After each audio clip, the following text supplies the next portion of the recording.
o que eu não vou, espero não ter que ler, eu vou copiar na minha memória.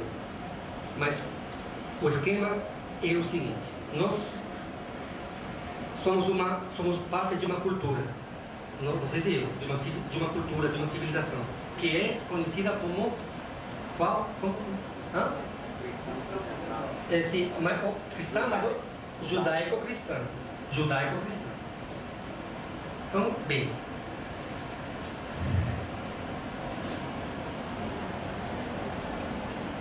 Muito fantástico. Pensem em toda a história, desde os romanos até hoje. O aparecimento de Cristo. Judeu. O judaísmo, além de Cristo, nos entrega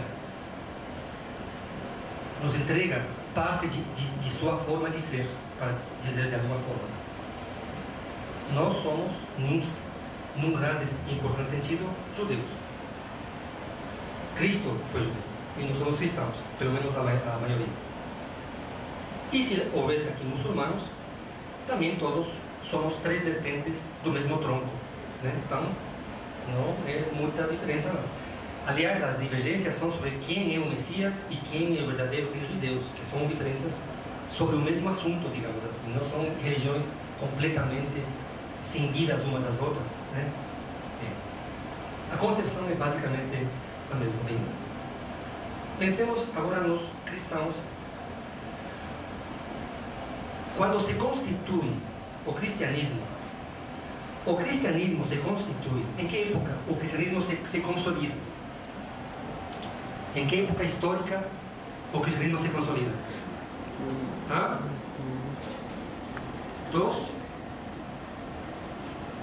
Dos romanos. Os romanos não perseguiam os cristãos. A queda do Império Romano coincide com o aparecimento do cristianismo. Sim ou não? Porque devemos pôr-nos de acordo para nós estarmos aqui, né? A queda do Império Romano coincide com o aparecimento e a consolidação de grupos cristãos. Ao mesmo tempo, a queda econômica daquele grande império coincide, ou melhor, a queda do Império Romano é estimulada, a queda por um fato histórico que ocorre contra os romanos. Então, os romanos temos no Mediterrâneo, né, até Roma, na bota italiana, né, no Mediterrâneo, mas eles recebem uma oposição terrível de um povo. Que povo é esse? A questão é muito fácil. Somos germânicos, os povos germânicos que invadem o Império Romano. Os germanos invadem o Império Romano e dão o último empurrão para a queda do Império Romano e a constituição de uma nova realidade mundial, pelo menos naquela região do Mediterrâneo e da Europa. Que realidade? Econômica e política. Os germanos invadiram o Império Romano e se apropriavam de partes desse Império Romano. Partes. Hoje, os cristãos, por sua vez, em atrito com os romanos, que faziam? Ou fugiam, ou eram massacrados pelos romanos, mas quando fugiam, de quem podiam eles receber ajuda? E de quem receberam?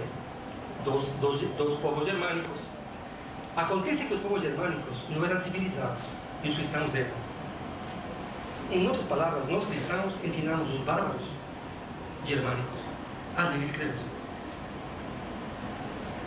Nós ensinamos a ler e escrever. Mas ao mesmo tempo, o que mais podemos ter-los ensinado?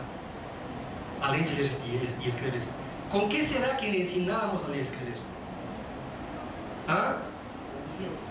Com a Bíblia. Claro, com a religião. Não só ensinávamos letras, ensinávamos valores. Ensinávamos os valores cristãos, como igreja. Né?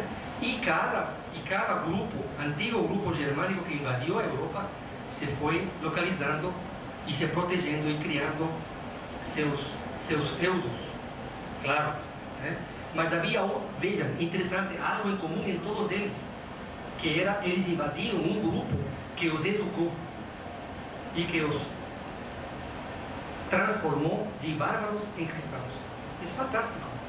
Isso é fantástico. Agora, estes cristãos levavam uma semente cultural. Qual? Uma origem cultural. Eles, no fundo, eram o que os cristãos? Judeus. Judeus. E que são os judeus? Agora é Marx que vai falar. Os judeus são traficantes. O Deus do judeu é o dinheiro. Então, nesta relação dialética, os judeus são incorporados e destruídos, entre aspas, envolvidos pelo cristianismo, para depois, com o tempo, os judeus chegarem dentro do cristianismo e do feudalismo, os judeus chegarem a controlar o quê? O poder econômico. Chega uma hora em que o poder econômico dos judeus era tão grande, tão fabuloso, que não se equiparava com nenhum poder individual de nenhum estado específico, de nenhuma monarquia. Porque eu lembro, os judeus não têm país, não têm pátria, ou não tinha, né? Tem agora Israel, que tem mais nova do que eu acho, um pouquinho mais velho, né? 60 anos mais velho. Foi fundada agora, depois da Segunda Guerra. Mas não havia pátria judaica. Os judeus são a pátria. Eles vão com a sua pátria onde estiverem. Então o poder deles era fantástico. O que ocorre então, segundo Marx? Ocorre que nesta relação dialética do cristianismo com o judaísmo, finalmente, quando chegamos ao desenvolvimento máximo do feudalismo, e o feudalismo entra em crise, ele entra em crise contra que poder, basicamente? Contra que poder o poder feudal entra em crise? 1500, 1600, que ocorre? Que revolução ocorre? A burguesia. Que é o burguês? Que é o burguês a não ser o filho e o neto e o bisneto do comerciante? Traficante no sentido de tráfico de comércio, do comerciante. E o poder do burguês é o poder do judeu. Então o que acontece segundo Marx? A essência do judaísmo toma conta da sociedade cristã e se realiza no capitalismo. Então, o judeu, a cultura judaica, diz Marx, triunfa dialeticamente no sistema capitalista. Porque o judeu torna o sistema político judaico.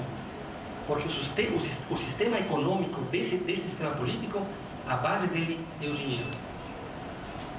O Deus, segundo Marx, o Deus de Israel, que é o dinheiro, toma conta da essência do sistema político e econômico que passa a existir com a queda do sistema feudal. Do que se trata, consequentemente, segundo Marx, isso é fantástico, do que se trata é agora uma nova dialética. Nós poderemos viver em comunidade e o sistema capitalista o que faz é defender os direitos do judeu. O sistema capitalista defende os direitos do dinheiro, os valores do judeu, a traficância, a exploração, a acumulação.